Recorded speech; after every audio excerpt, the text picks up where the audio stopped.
Bonjour à tous et merci de votre présence pour ce webinaire de formation à l'identification secondaire destiné aux établissements médico-sociaux. Nous allons attendre, je vous propose d'attendre quelques minutes, une ou deux, le temps que les retardataires puissent se connecter. En attendant, je vous présente les bonnes pratiques. Vous ne pouvez pas, avec cet outil de webinaire, utiliser votre micro. Par contre, je vous invite à poser les questions dans le chat. J'y répondrai lors des sections questions-réponses ou au fil de l'eau, selon les questions. Le support de présentation sera en ligne sur l'espace collaboratif Griffe de l'Agora Social Club. Je vous invite à vous y inscrire si vous n'avez pas encore d'accès et à demander l'accès à l'espace Griffe. Sophie vous a mis ou va vous mettre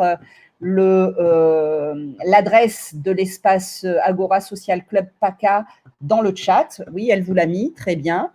Si vous étiez plusieurs à assister à la formation avec une même connexion, merci de nous envoyer un mail avec vos noms, prénoms, fonctions et adresse mail individuelle, si vous en avez, afin de pouvoir recevoir vos attestations de présence et le quiz qu'on vous propose de réaliser à l'issue de la connexion.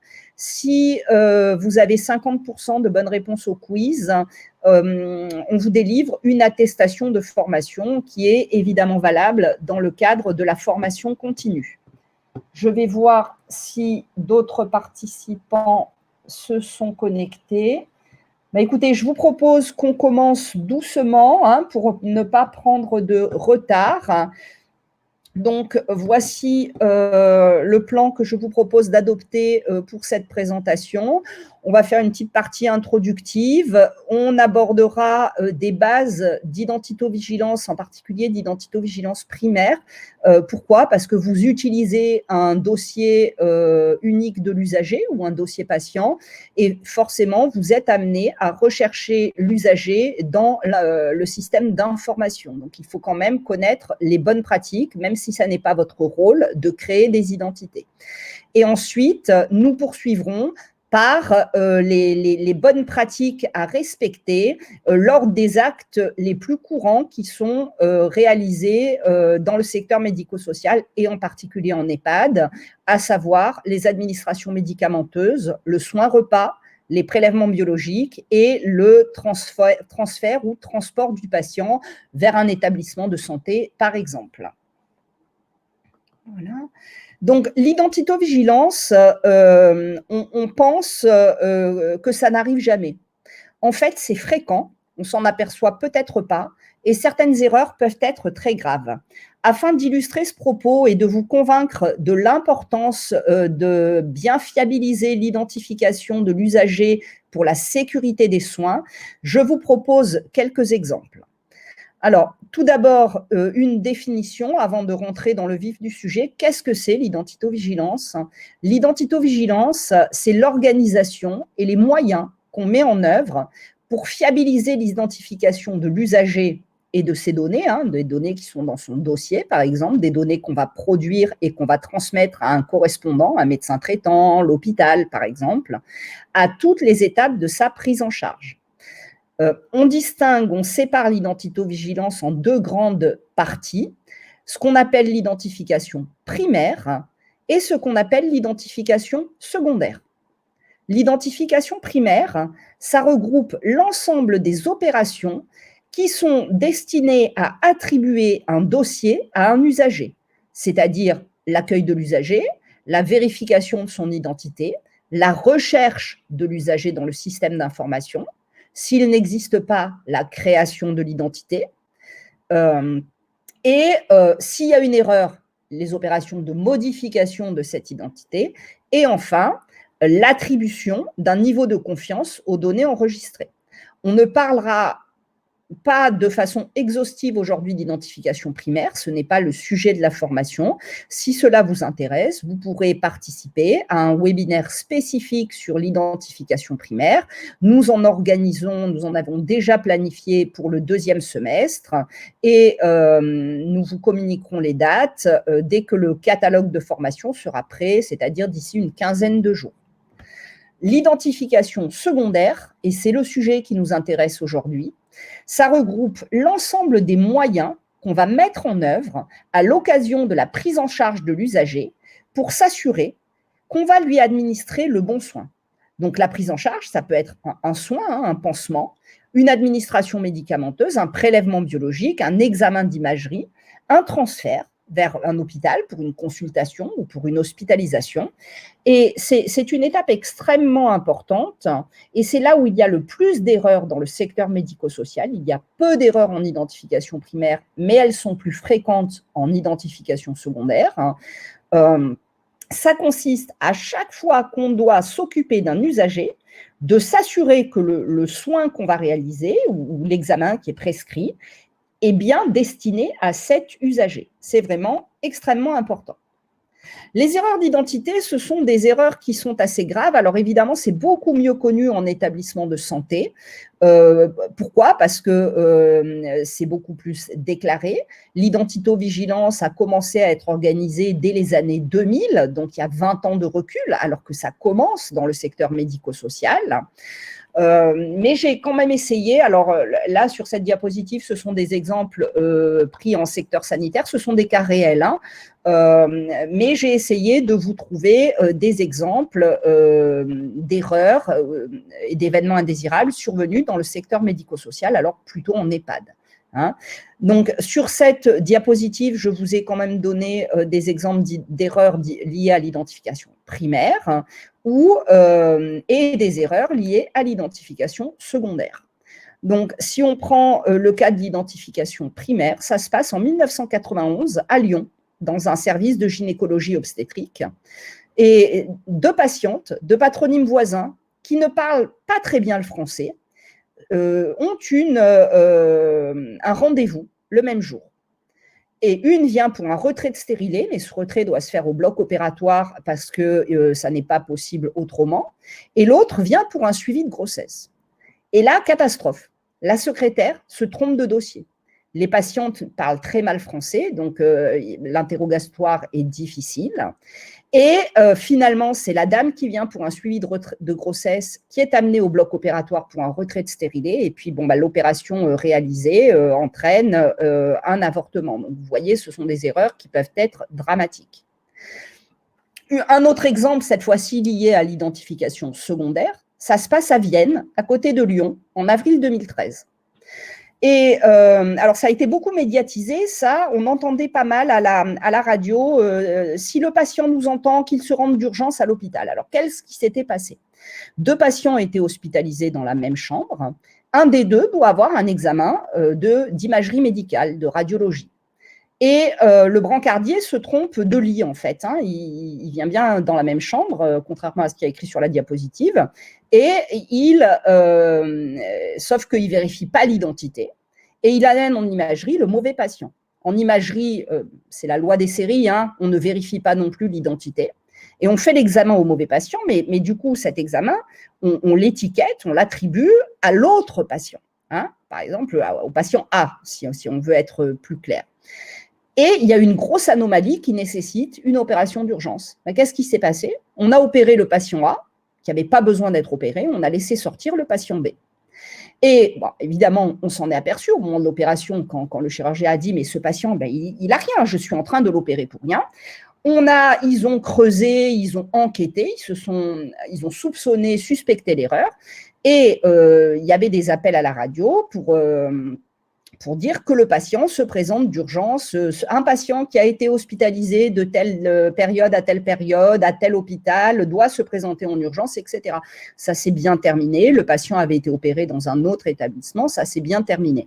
Mais vous voyez que c'est des choses qui peuvent avoir des conséquences dramatiques.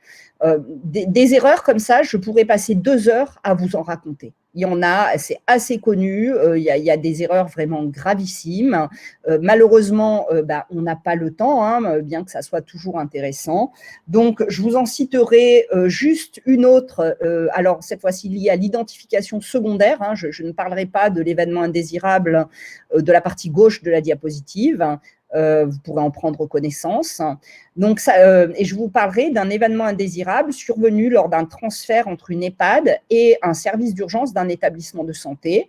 Très récemment, en 2019, et près de chez nous, c'était à Marseille. Pour ne rien vous cacher, c'était l'établissement où j'exerçais auparavant.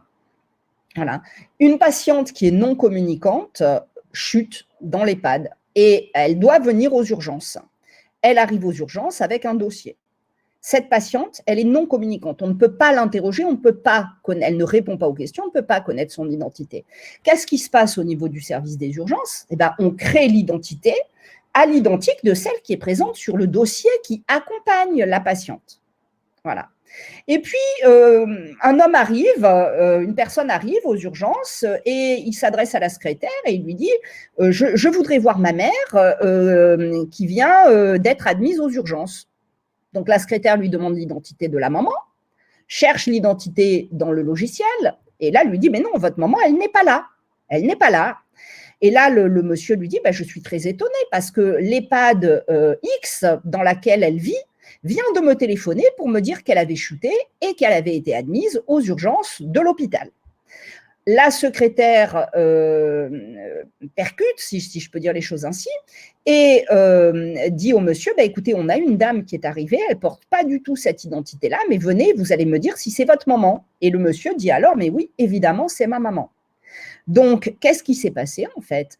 Au moment du transfert en urgence de la patiente de l'EHPAD vers l'hôpital, on s'est trompé de dossier, dans l'affolement, on s'est trompé de dossier et on a pris le dossier d'une autre résidente.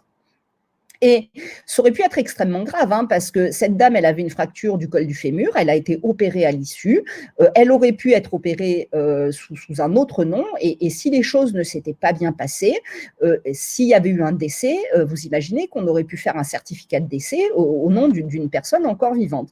Donc ça, c'est un presque accident qui est rattrapé par la famille. Voilà. Et il y en a assez souvent quand même des erreurs entre la ville et l'EHPAD. Alors, pas des erreurs graves potentiellement comme celle-ci, mais souvent parce qu'on le verra, les documents sont soit peu lisibles, soit absents lors des transferts. Voilà. Donc, le risque en secteur médico-social, je vous le disais en introduction, il est méconnu. Mais il ne faut pas croire que ça n'existe pas. Il est peu connu parce qu'il n'y a pas encore des déclarations exhaustives, ça n'est pas suivi, puisque l'identité-vigilance en outre n'est pas une vigilance réglementaire. Mais on a quand même quelques données qui portent essentiellement sur la prise en charge médicamenteuse, et ce sont des données qui proviennent souvent du centre antipoison. Donc, il y avait eu une thèse soutenue en 2018 sur Marseille qui avait étudié 214 dossiers d'appel au centre antipoison de la part d'établissements du secteur médico-social. Et vous voyez que les EHPAD étaient concernés pour 30% des appels. Il s'agissait toujours d'erreurs humaines au moment de l'administration. Et qu'est-ce qui s'était passé? Le médicament avait été administré au mauvais résident. Pourquoi? Alors, il n'y a pas beaucoup de flux en secteur médico-social, enfin beaucoup moins en tout cas qu'en secteur sanitaire. Il y a peu de flux d'usagers. Par contre, il peut y avoir des flux de personnel, des remplacements, de l'intérim. Les usagers sont parfois non communicants. Et comme c'est leur résidence, forcément, ils ne portent pas de dispositifs d'identification de type bracelet. On ne peut pas leur imposer de porter nuit et jour. Voilà. Dans cette thèse, les médicaments qui étaient en cause étaient des médicaments quand même non anodins, en particulier chez les personnes âgées. Il s'agissait d'antiépileptiques, d'anxiolytiques, d'antipsychotiques dans la moitié des cas.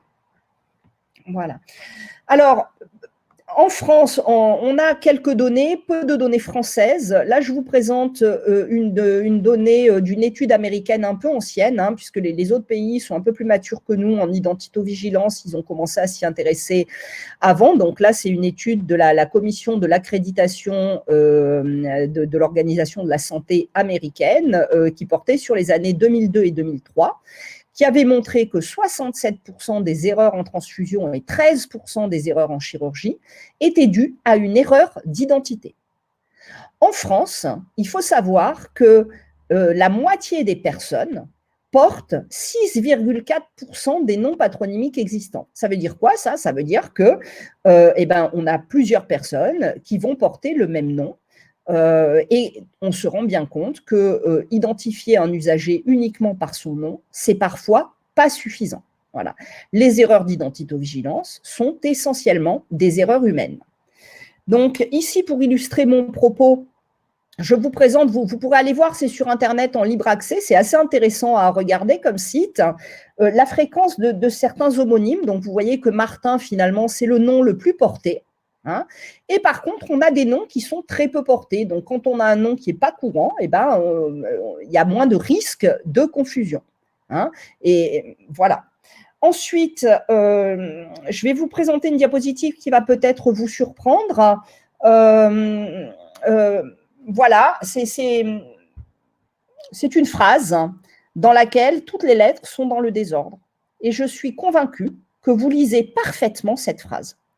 Il y a une étude qui a montré que du moment que la première et la dernière lettre du mot étaient les bonnes, du moment que le nombre de lettres et les lettres présentes étaient celles attendues dans le mot, on pouvait tout à fait lire, parce qu'on ne lit pas lettre à lettre, hein, on photographie le mot et on réinterprète avec nos connaissances.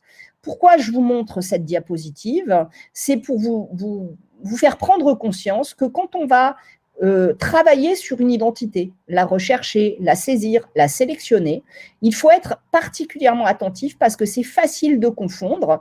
Par exemple, c'est un cas réel hein, que j'ai vu passer au cours de mon activité professionnelle.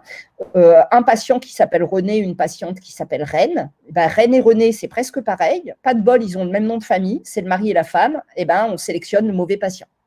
Voyez. Voilà, après cette introduction qui, j'espère, vous a convaincu de l'importance de l'identité-vigilance, je vais vous donner quelques bases d'identité-vigilance. N'hésitez pas à vous exprimer et à poser vos questions dans le chat, hein, c'est fait pour ça. Voilà, et moi, je poursuis pendant ce temps, mais j'ai le chat juste à côté, je le vois dès que vous posez une question. Voilà, donc on ne peut pas parler de base d'identité-vigilance en 2021 sans parler de l'identité nationale de santé. L'identité nationale de santé, c'est une identité qui provient des bases d'état civil de référence et qui est obligatoire depuis le 1er janvier 2021 pour référencer les données de santé, pour les échanger et les partager entre professionnels. Cette identité, elle est utilisable par l'ensemble des professionnels de la santé, des acteurs de la santé et des acteurs du médico-social. Donc, vous devez également l'utiliser. Si ça, je dirais pas grand-chose de plus sur l'identité nationale de santé au cours de ce webinaire, puisque ça n'est pas notre sujet. Si ça vous intéresse, nous organisons des webinaires spécifiques sur l'INS et Sophie va vous mettre les dates et les liens d'inscription dans le chat. Voilà. Donc, cette INS, finalement, qu'est-ce qu'elle va nous apporter? Du fait que tous les professionnels vont interroger la base d'identité de l'état civil, la base de référence que vous voyez ici en haut, là, c'est ce qu'on appelle le RNIPP, Répertoire national d'identification des personnes physiques, et le SNGI, Système national de gestion des identités. Tout le monde va utiliser la même identité. On aura donc plus de discordance entre les différents acteurs et l'échange et le partage sera beaucoup plus facile et il sera très facile d'intégrer automatiquement, par exemple, dans le DUI de l'usager, un compte-rendu d'hospitalisation qui proviendra de l'hôpital. Pourquoi ça sera facile? Parce qu'il sera le compte-rendu d'hospitalisation sera référencé avec l'INS. Le dossier unique de l'usager sera référencé aussi avec l'INS et donc l'intégration pourra être automatique. Pour utiliser cette identité nationale de santé, il faut respecter des recommandations et des procédures d'identité-vigilance. Ces procédures d'identité-vigilance, elles sont définies par le référentiel national d'identité-vigilance, ou RNIV, qui comporte plusieurs volets. Les deux volets qui intéressent les structures médico-sociales sont le RNIV 1, qui comporte les principes communs opposable à tous les acteurs de santé et du monde médico-social, et le RNIV 3, qui traite de la mise en œuvre pratique de l'identitovigilance dans les structures non hospitalières. Vous pouvez trouver ces documents sur le site du ministère de la Santé, en tapant tout simplement sur Google identitovigilance et DGOS, par exemple, vous tombez directement sur la page. Et on attend d'un jour à l'autre la publication de ces documents par un arrêté au journal officiel. Ces documents sont prévus d'être annexés au référentiel INS version 2. Le RNIV a un périmètre assez large. Pardon, oula, j'ai fait une bêtise là, excusez-moi. Donc, je disais, le RNIV a un périmètre assez large. Il traite d'identification primaire, d'identité nationale de santé, mais également d'identification secondaire, d'organisation et de pilotage de l'identitovigilance et donc de la gouvernance finalement, et également de la gestion des risques relatifs à l'identification du patient. On ne va pas en parler beaucoup aujourd'hui. Simplement, le RNIV définit les traits stricts qui sont des traits stables dans le temps de l'identité qui doivent être utilisés pour identifier un usager. Et les traits signalés ici par un astérix sont les traits de l'identité nationale de santé. Voilà, ces traits stricts sont donc le nom de naissance, le premier prénom de naissance, la liste des prénoms de naissance, la date de naissance, le sexe, le lieu de naissance et le matricule INS accompagné d'un identifiant technique. Je vous renvoie pour plus d'informations au webinaire spécifique INS et RNIV. Pour identifier un usager, on utilise également des traits étendus qui complètent et enrichissent l'identité, en particulier le nom utilisé, et c'est celui que vous utilisez tous les jours pour identifier les usagers, les résidents en EHPAD. Un nouveau trait, qui n'était pas présent jusqu'à présent dans les systèmes d'information, mais que vos éditeurs vont devoir implémenter, c'est-à-dire vous proposer dans les écrans d'identité, qui est le prénom utilisé, le prénom qu'utilise l'usager dans la vie de tous les jours, et puis d'autres traits, l'adresse, le téléphone, la profession, etc., etc. Voilà. Le RNIV demande d'organiser l'identitovigilance. Donc, qu'est-ce qu'on attend dans le secteur médico-social? C'est la mise en place d'un comité d'identitovigilance qui aura un rôle à la fois stratégique pour définir la politique et opérationnel de fonctionnement au quotidien pour régler les problèmes rencontrés. De nommer également un référent en identitovigilance. Ce référent pourra bénéficier d'une formation qui sera organisée par le GRIV au 2e semestre, puisque on est bien conscient qu'il faut vous accompagner et vous aider dans la mise en place de cette thématique. Le RNIV prévoit également des instances régionales. Alors là, c'est un volet du RNIV qui ne va pas encore paraître au journal officiel, mais sachez que ces instances, elles sont finalement en miroir avec les instances locales qu'on vous demande de mettre en place dans vos structures. Un comité stratégique, une cellule régionale d'identitovigilance, un comité consultatif de professionnels qu'on a déjà en région PACA, c'est le groupe régional d'identitovigilance en santé, qui dispose d'un magnifique site internet. Sophie va vous mettre l'adresse dans le chat.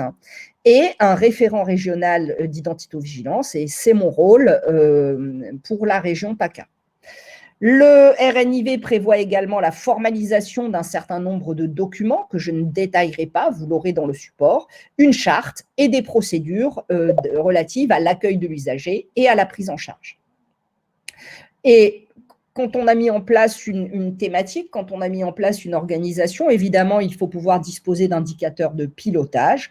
Le RNIV propose des indicateurs de pilotage et les cartes d'identité sont déjà disponibles. Je mettrai à jour le support dans l'espace collaboratif GRIV. Vous pourrez les consulter et vous les approprier si vous voulez. Alors, un tout petit peu de vocabulaire sur l'identification primaire. Il y a quelques mots à connaître, savoir qu'est-ce que ça signifie. Donc, qu'est-ce qu'un homonyme? Enfin, qu'est-ce que sont des homonymes? Les homonymes sont des personnes qui partagent des traits d'identité ou qui ont des identités approchantes, hein, ce qu'on appelle des homophones, par exemple, Monsieur Dupont, avec Dupont qui termine par un T, et Monsieur Dupont, avec Dupont qui termine par un D. Qu'est-ce qu'une usurpation d'identité? Alors, c'est très peu fréquent hein, dans le secteur médico-social.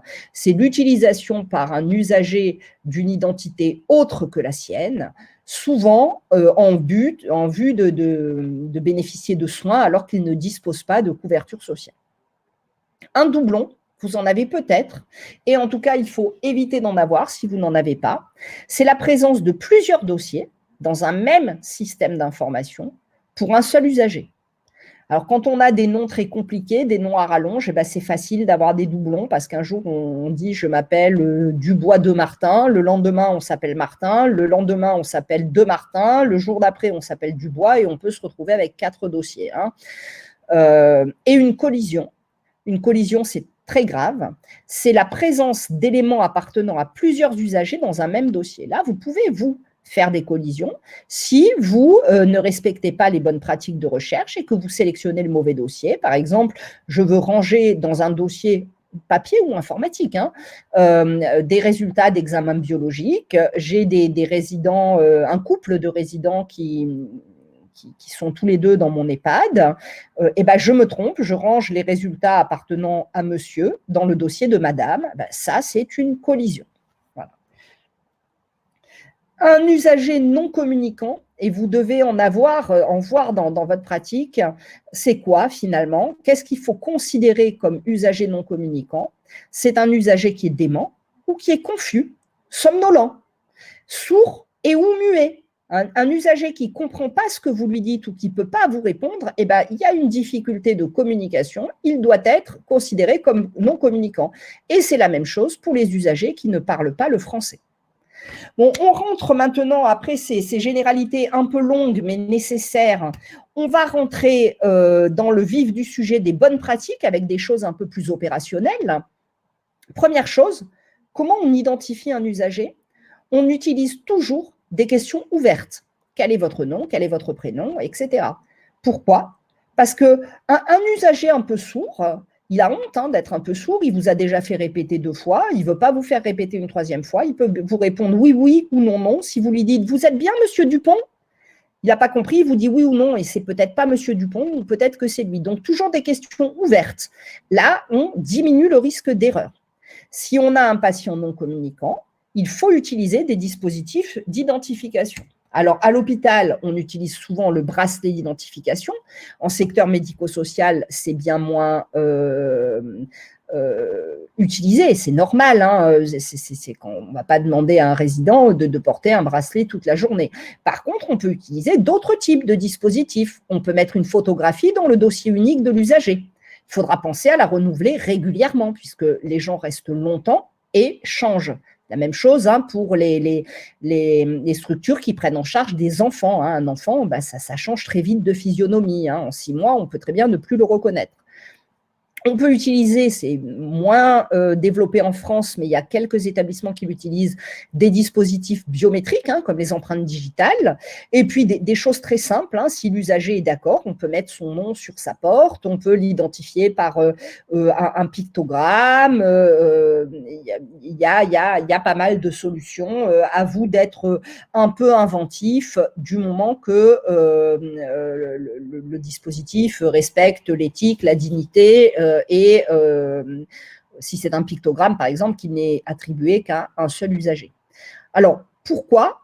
Pour assurer la sécurité, pour éviter les erreurs lors de la présence de personnel intérimaire ou d'étudiants. Et dans certaines structures, vous avez des usagers qui ne peuvent pas décliner leur identité, qui sont déments, je répète, etc. Donc, c'est très important d'avoir un dispositif physique d'identification qui n'est pas obligatoirement un bracelet. Donc maintenant, je dois rechercher une identité dans mon système d'information. Comment je dois faire? On vous dit, il faut taper toujours la date de naissance en premier. Pourquoi? Alors, je vous ai mis un exemple là, qui est un exemple assez vrai, hein, puisque c'est moi et mon père. J'ai juste changé sur mon père un chiffre. Il était né en 1933 et pas en 1963, et c'est tout. Hein, voilà. Et vous voyez que si je tape le début du nom et du prénom, eh ben, je dois faire preuve de beaucoup d'attention pour distinguer les deux dates de naissance, hein, 22-08-63, 20-08-68.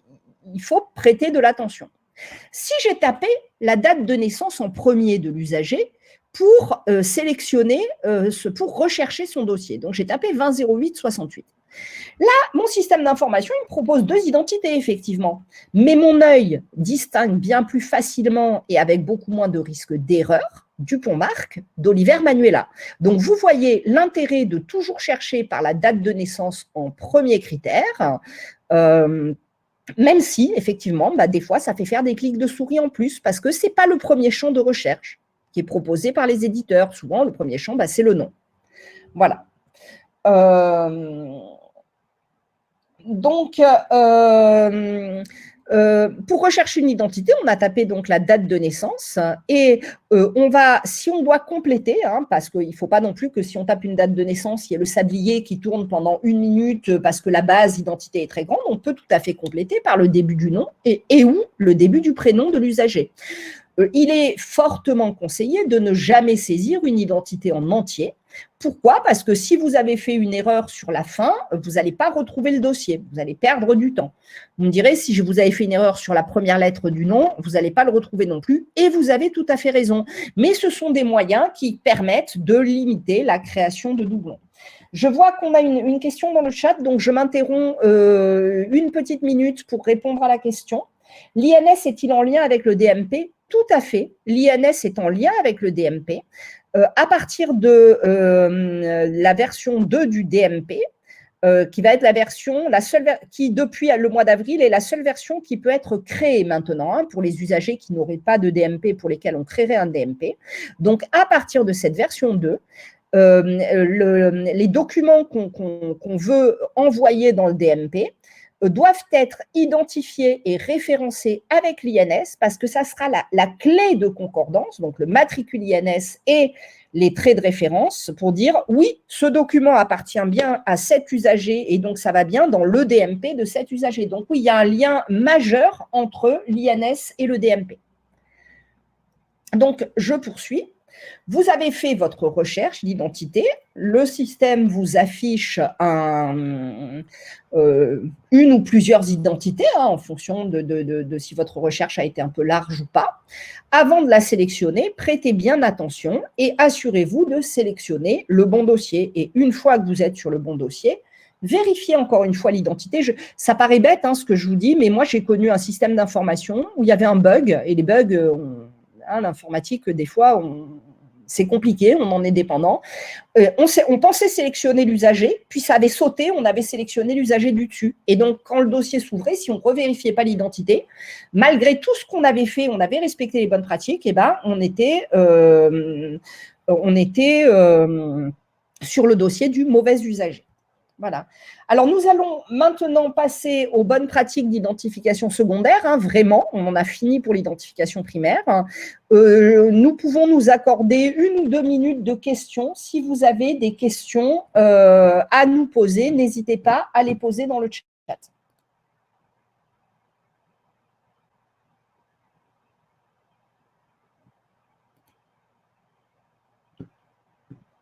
Bon.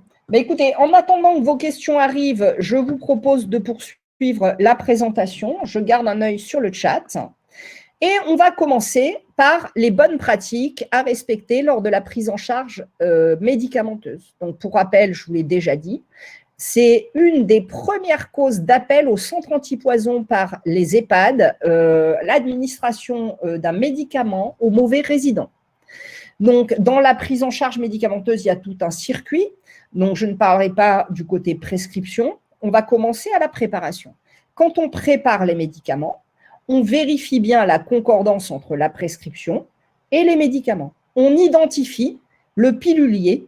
Et si on a une préparation injectable, je ne sais pas moi, une calciparine à faire, on s'assure de bien mettre une étiquette sur la préparation injectable.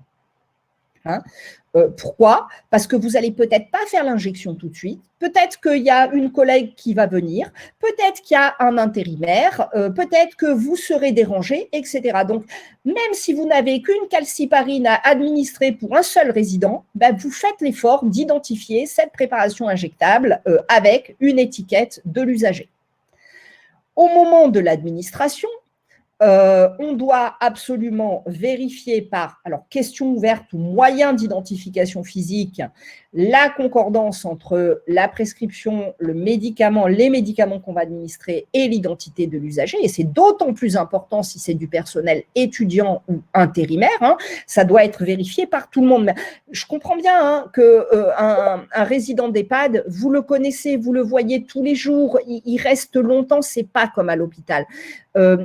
C'est pour ça que je vous dis, vous pouvez utiliser les moyens d'identification physique, la photographie du dossier par exemple, mais en règle générale, le jour où vous n'êtes pas là, quelqu'un vous remplace, ils connaissent moins bien l'usager, il n'y a pas la procédure qui demande de vérifier l'identité et c'est là qu'on fait une erreur.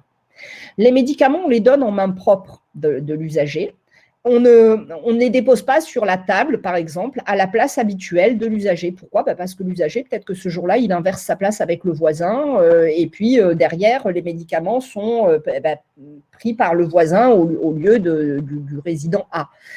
Ça arrive, hein, moi je l'ai vu en EHPAD. Voilà.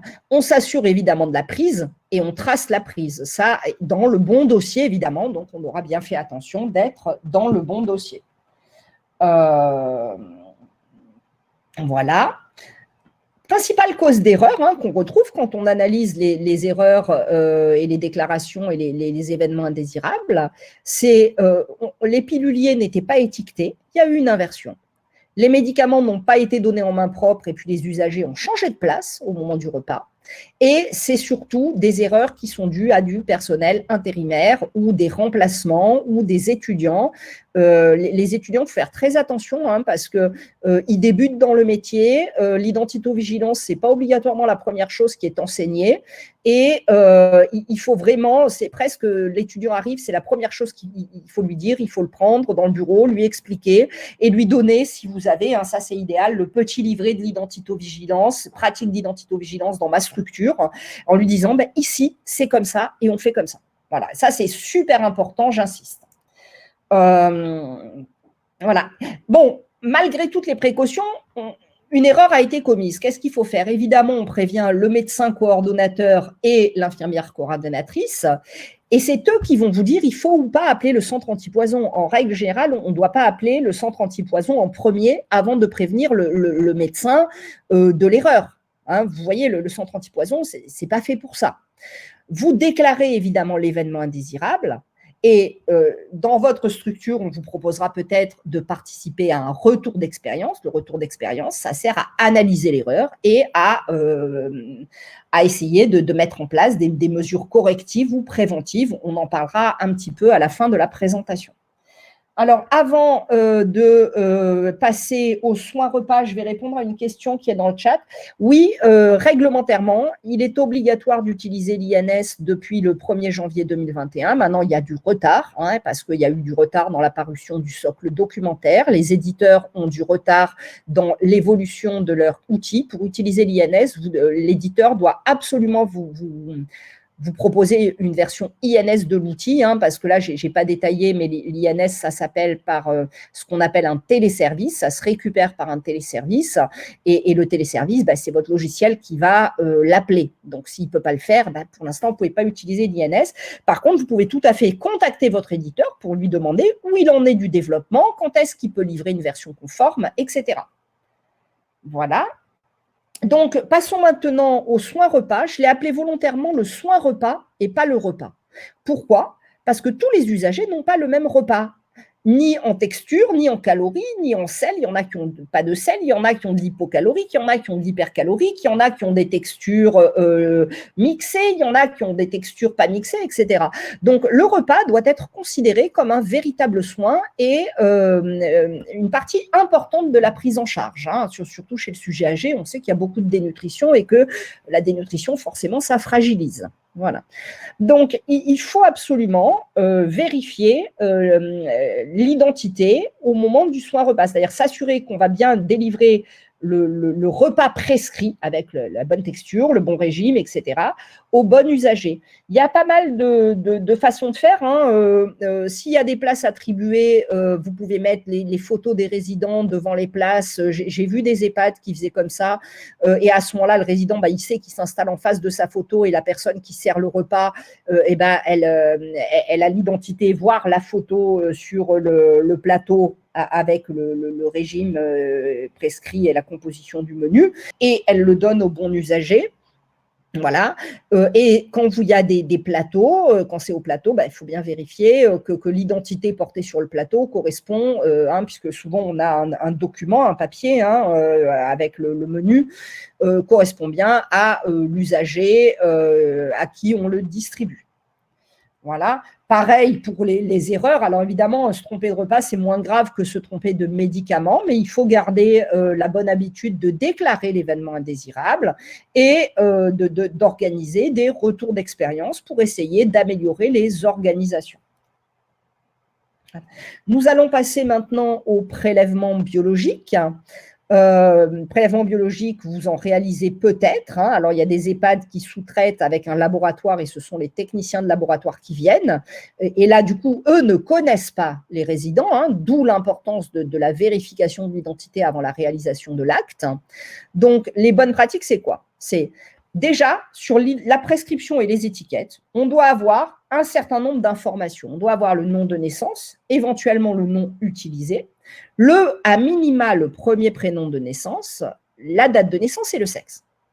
Première chose. Et il faut que l'identité portée sur la prescription soit la même que l'identité portée sur l'étiquette, qui va servir à identifier le tube une fois le prélèvement réalisé. Et c'est ce que je vous dis ici, on ne colle jamais une étiquette sur un tube avant d'avoir fait le prélèvement. Pourquoi? Parce que, je vous donne un exemple tout bête, on a collé l'étiquette et puis le tube, il ne marche pas, le vide est parti, on n'arrive pas à prélever. On va changer de tube, donc on va prélever avec un tube non étiqueté, et puis, mais surtout, on n'aura plus d'étiquette à coller dessus, parce qu'en règle générale, on imprime le nombre d'étiquettes nécessaires pour les tubes à prélever, on n'en imprime pas en plus. Et le risque, c'est qu'on oublie de rééditer une étiquette parce qu'on est dérangé, parce qu'on passe à autre chose, parce qu'il y a un résident qui chute, parce que, vous voyez, il y a plein vous n'êtes pas nombreux en personnel en EHPAD, il y a plein de sources de, entre guillemets, dérangement. Et donc, on est dérangé, on oublie d'identifier le tube, ce tube, il part non identifié au labo, et le labo, il va vous dire… Moi, je ne fais pas l'analyse. Il n'y a pas d'identité sur le tube, je ne fais pas l'analyse. Alors, au mieux, il vous dira, venez avec l'étiquette, déplacez-vous et réétiquetez le tube. Ça vous fera un déplacement parce que vous n'avez pas de labo dans vos murs. Au pire, il vous dira, faut prélever le patient. Le sujet âgé, il n'a pas toujours un bon capital veineux. Il est difficile à prélever. C'est quand même un acte qui n'est pas obligatoirement bien accepté, parce qu'on le pique une fois, deux fois, trois fois, le temps de trouver une bonne veine. Et donc, il y a quand même des conséquences sur le patient. Donc, ne jamais coller une étiquette sur le tube avant le prélèvement. Et au moment du prélèvement, on vérifie bien l'identité de l'usager par soit question ouverte, soit moyen d'identification, et d'autant plus si le préleveur est quelqu'un d'externe à la structure. Voilà. Donc, en premier, comment ça se passe? On arrive, on vérifie l'identité de notre usager. On a déjà vérifié la concordance de l'identité entre l'étiquette et la prescription. On se dit, c'est bon, ça correspond bien à l'identité que me décline l'usager. On réalise le prélèvement en respectant l'ordre des tubes. Il y a un ordre pour les tubes, ça, c'est pas de l'identito-vigilance, mais bon, je profite quand même pour vous le dire. On étiquette les tubes au lit du résident. On ne sort pas de la chambre, on a le petit plateau, on a tout le matériel préparé, on a fait le prélèvement, on étiquette nos tubes, on renseigne la prescription, ça c'est obligatoire pour le laboratoire, on met l'identité du préleveur, la date et l'heure du prélèvement. Si c'est nécessaire, on met le traitement et l'heure d'administration du médicament, c'est important pour les anticoagulants, les hormones, les antibiotiques. Et également, on indique, pour certains examens c'est important, le poids et la taille du patient. Ensuite, les tubes et la prescription, on les regroupe dans un sachet double compartiment toujours au lit du résident, c'est-à-dire sans sortir de la chambre. Il ne faut pas qu'on se retrouve en salle de soins avec des barquettes, avec des tubes et des papiers. Ben, un coup de vent, ça fait voler le papier, ça fait voler tous les papiers, on ne les met plus dans la bonne barquette et on mélange. Donc, si on respecte les règles, les bonnes pratiques que je vous donne là, il ne doit pas y avoir d'erreur. Si on ne les respecte pas, il y a un risque d'erreur. Alors moi, je suis biologiste, hein, je suis arrivée à l'identité-vigilance par la biologie, hein, en voyant toutes ces erreurs et tous ces problèmes et en arrêtant des choses qui auraient pu être graves pour les patients. Donc, c'est un sujet que je connais vraiment très bien, le prélèvement biologique. Les principales causes d'erreur, qu'est-ce qui se passe? Eh ben, on peut identifier, mettre le sang du patient A dans un tube identifié avec les données du patient B, et la prescription du patient B. Ça peut arriver si on a collé les étiquettes sur le tube avant le prélèvement, et puis on s'est trompé de tube en allant prélever, on a pris le tube du voisin, qui était préparé pour le voisin. Si on a des couples ou des homonymes, et souvent, je répète encore, lors d'intérim, de la réalisation d'actes par des étudiants. Après, on peut avoir une discordance entre l'identité présente sur le tube et celle présente sur la prescription. Ça peut arriver quand on n'a pas mis en sachet au lit du résident, mais aussi quand on a collé les étiquettes sur le tube avant le prélèvement.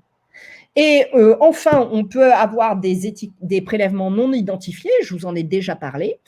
On a collé les étiquettes avant, le tube était défectueux, on prend un nouveau tube, on oublie de réimprimer l'étiquette et ça part comme ça avec un tube non identifié où on est dérangé pendant le soin.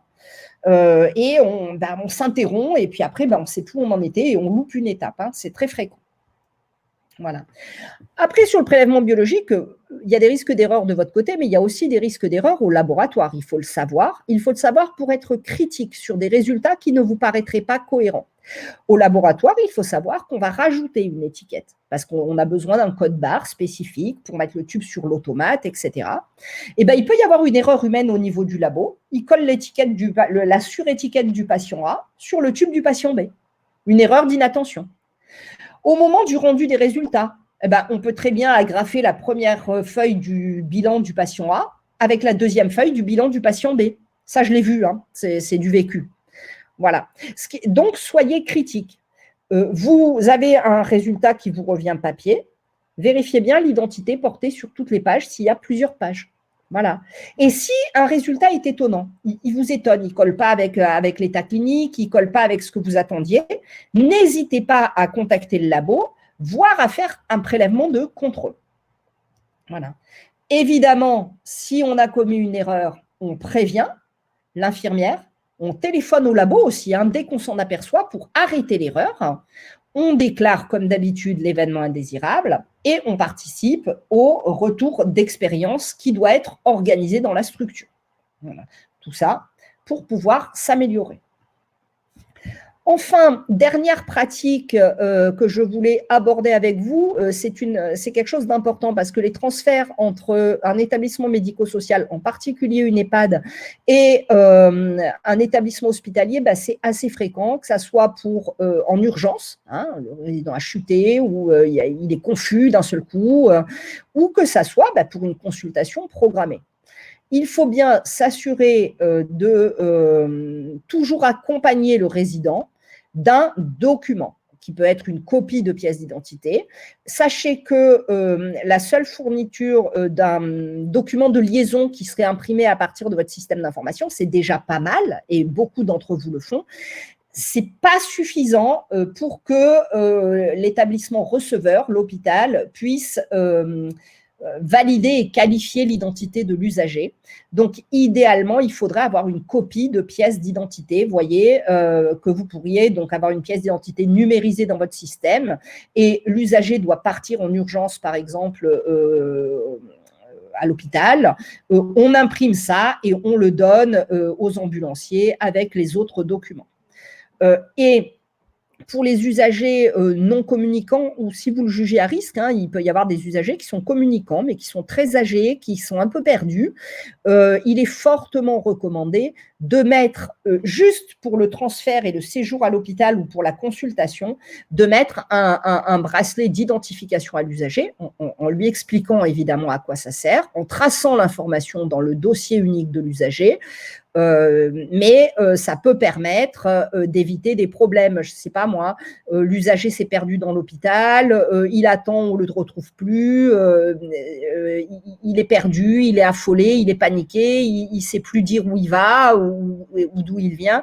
Ça peut vous aider quand même et aider l'hôpital à retrouver finalement à qui s'adresser pour cet usager. Dernière diapositive. Je voulais insister un petit peu là-dessus parce que c'est peut-être pas la culture, mais c'est très important. Un événement indésirable, il faut le signaler, même si ça vous paraît complètement anodin, même si vous l'avez arrêté. Vous êtes aperçu de l'erreur et vous avez corrigé avant qu'il y ait eu des conséquences. Pourquoi il faut le signaler? Parce que c'est important de pouvoir s'interroger, se réunir en équipe et s'interroger à plusieurs sur pourquoi c'est survenu. Est-ce qu'il ne faudrait pas que je change mon organisation? Tiens, ce document, peut-être qu'on pourrait le paramétrer autrement, peut-être qu'on pourrait imprimer différemment les informations pour que ça soit plus lisible. Vous voyez, c'est vraiment important. Donc, le signaler à l'oral, c'est très bien. Le gérer, évidemment, la première chose à faire, c'est il faut gérer et corriger. Mais il faut toujours signaler par écrit pour pouvoir évaluer ces événements indésirables, hein, leur importance en gravité, leur importance en fréquence, hein, connaître la typologie des erreurs, hein, où est-ce qu'il y a beaucoup d'erreurs chez moi, est-ce que c'est la prise en charge médicamenteuse, est-ce que c'est plutôt le transport, etc.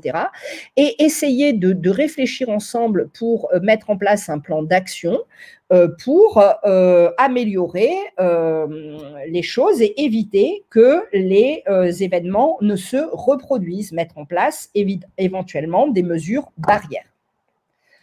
Voilà. J'en ai fini avec cette présentation. Donc, si vous avez des questions, il nous reste une dizaine de minutes. Je vous propose de les poser dans le chat et j'y répondrai avec grand plaisir. Qu'est-ce qui va se passer maintenant? On va vous envoyer un quiz. Si vous n'êtes pas obligé d'y répondre, hein, mais c'est un petit quiz d'évaluation des connaissances. Si vous avez 50% de bonnes réponses, vous recevrez également une attestation de formation. On va bien évidemment vous envoyer une attestation de participation au webinaire d'aujourd'hui. Et on va vous faire passer également un questionnaire de satisfaction sur la formation. Il n'est pas très long, il comprend 5 ou 6 questions. N'hésitez pas, s'il vous plaît, à y répondre, ce qui nous permet de nous améliorer, de réadapter si la formation n'était pas adaptée à vos attentes. Et voilà, donc merci à tous de votre attention. Merci de participer au quiz et de répondre au questionnaire de satisfaction. J'espère que la formation a correspondu à vos attentes. Alors, si vous avez des questions, c'est le moment de les poser dans le chat. Nous avons d'autres webinaires. N'hésitez pas à vous inscrire au webinaire INS-RNIV. Il y en a un autre aussi. Sophie vous a mis la date du 3 juin, mais je crois qu'on en a un autre qu'on organise le 17 juin. Donc, voilà, Sophie, tu peux mettre aussi, s'il te plaît, le lien d'inscription du 17 juin, si tu ne l'as pas mis. Voilà. On organisera d'autres sessions de formation. On a déjà planifié tous nos webinaires pour le deuxième semestre 2021. On vous communiquera dès que possible les dates et les liens d'inscription. Voilà, dernière information, on travaille actuellement avec l'ANAP, l'Agence nationale d'appui à la performance, pour vous proposer un kit de mise en place de l'identitovigilance en établissement médico-social qui devrait être disponible à la fin du deuxième semestre 2021, puisqu'on débute à peine les travaux maintenant. Je vous souhaite à tous une excellente journée. Et merci encore une fois de votre attention et je vous dis à bientôt. Au revoir à tous.